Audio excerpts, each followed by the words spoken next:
Welcome back to What Arty Noobs with General Disturbance. This is a Charioteer. It's a tier 7 or is it tier 8? It's tier 8 actually. It's a tier 8 British turreted tank destroyer. It's located on the southeast spawn of Fjords and it's under the command of Captain Ashstorm. Game underway. Well, he's got the top gun, I can tell you that straight away, because that's the L7A1 105mm gun, capable of 390 alpha, and it fires standard APCR with penetration of 268mm. But what this gun is famous for is the next round. Hesh. Yes, 480 alpha off that one with 210mm of penetration. Now, surprisingly, they only ever built one Charioteer with the L7A1 gun. In fact, actually it was in 1969. They didn't put it on all the other Charioteers they built, which were, there's 442 of them in total. Only one got the 105mm. I'm just trying to get a good shot on that guy. That's better. Went for the engine bay instead and got that. Now, what can I tell you about the Charioteer? Well, it's basically, its real name is the FB4101 Cromwell Heavy Anti-Tank Gun.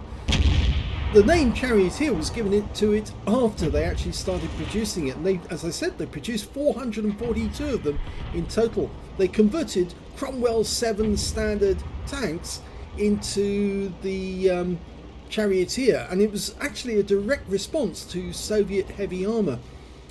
They were, the actual standard gun that most of them were fitted with was a 20-pounder, which is an 83.4mm round, and it's got fairly decent penetration with that round as well. Capable of dealing damage to an enemy IS-3. The 20-pounder would do 230 alpha, and it would go through 226mm of armour. Now, of course, they're the stock gun and the medium gun, but the top gun is the 105mm. You see the Captain Ashstorm trying to circle his reticule to get a target, something he can shoot at. Basically, it's the same gun on the Centurion 7.1, which is a tier 9 British medium, but it's actually a tier 8.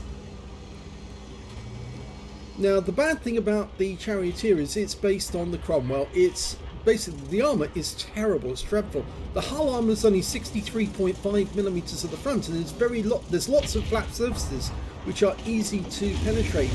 The side armour is only 46mm and the rear armour is 38. He's trying to get shots on the guys coming up the south pass. Yes, he gets one into the 432, but I'm afraid all of them have dropped below his gun sight at the moment, so he has to relocate if he's going to get shots on the rest of those guys.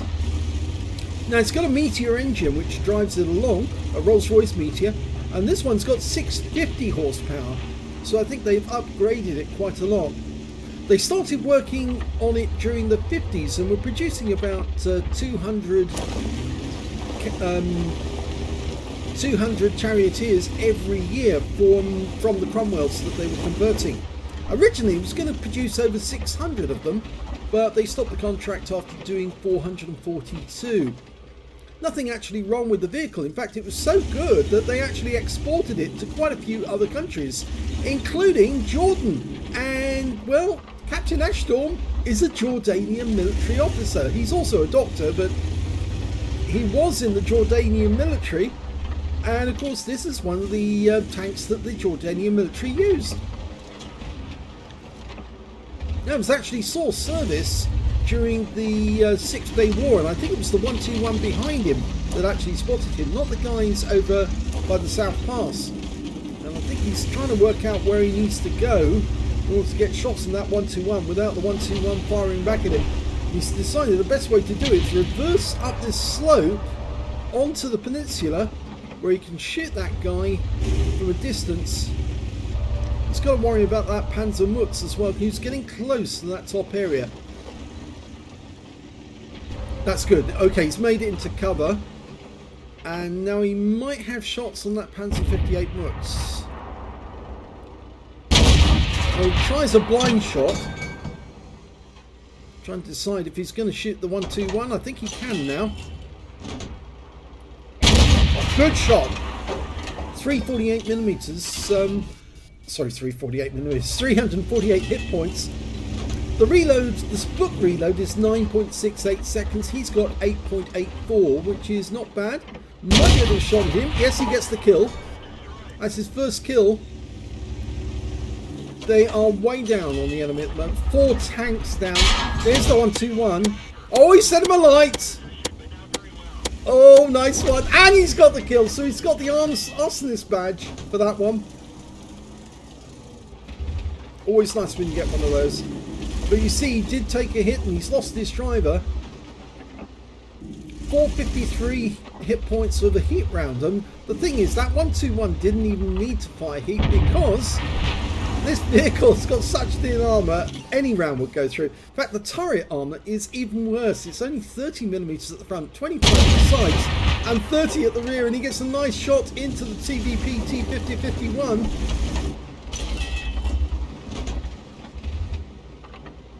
In fact, that was a high roll. And I think both of those guys, well, maybe the E50's a one shot. Oh, the Panzer Mutz has managed to get behind us. Let's hope the Leopard's aware. He's looking the other way and he takes a round up the rear. Now it looks like he's in reload, so we're going to pop down and plant one in, and the Leopard finishes him off. But we took a round for 230 from the Mutz 90mm gun. Okay, they dealt with the other enemy. I think it was, I can't remember which one that was actually. And there's the last enemy dead.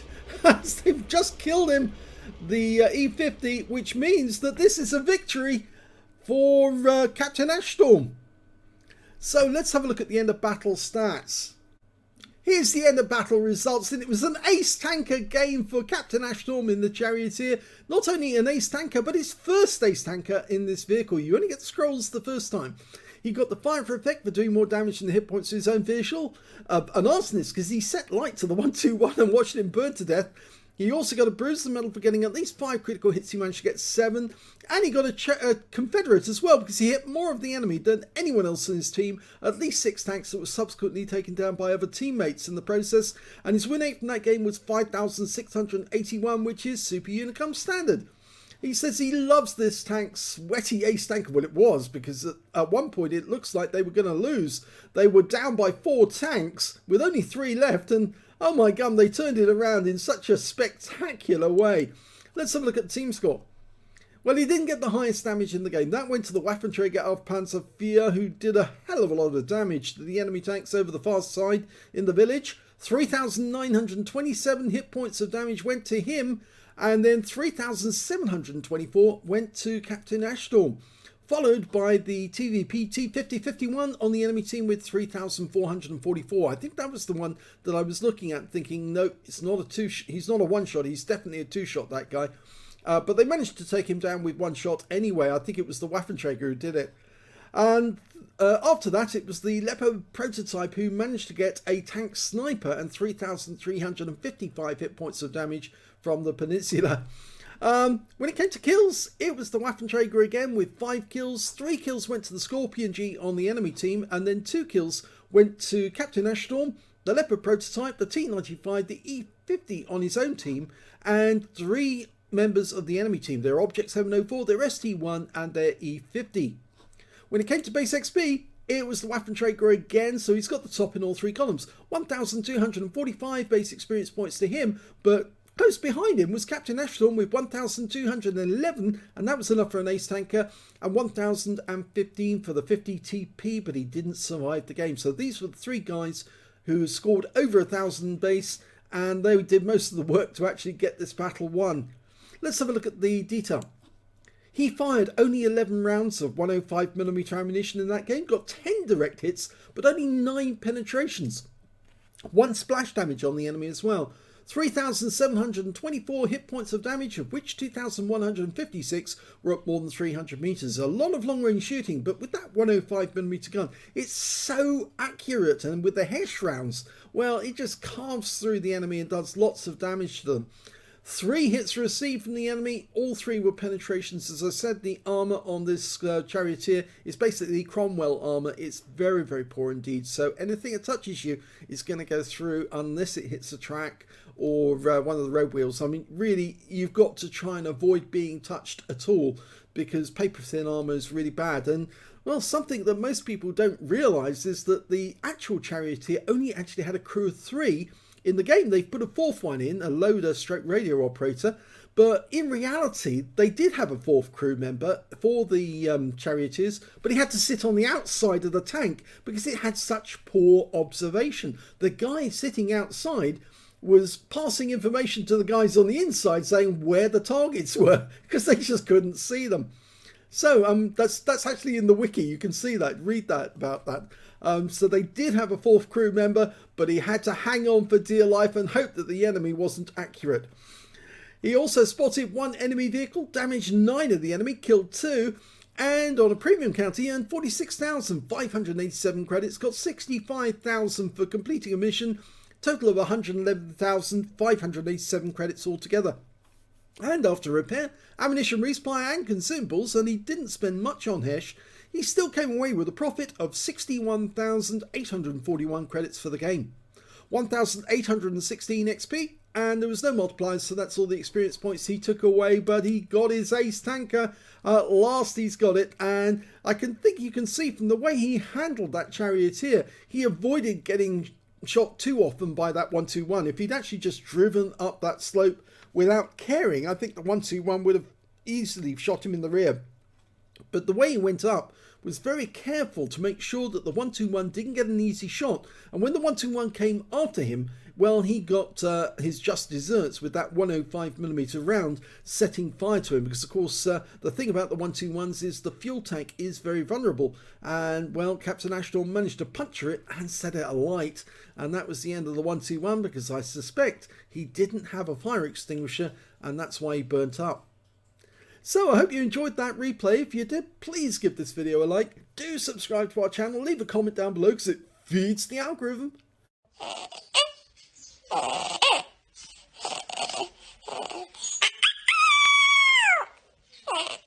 And thank you for watching.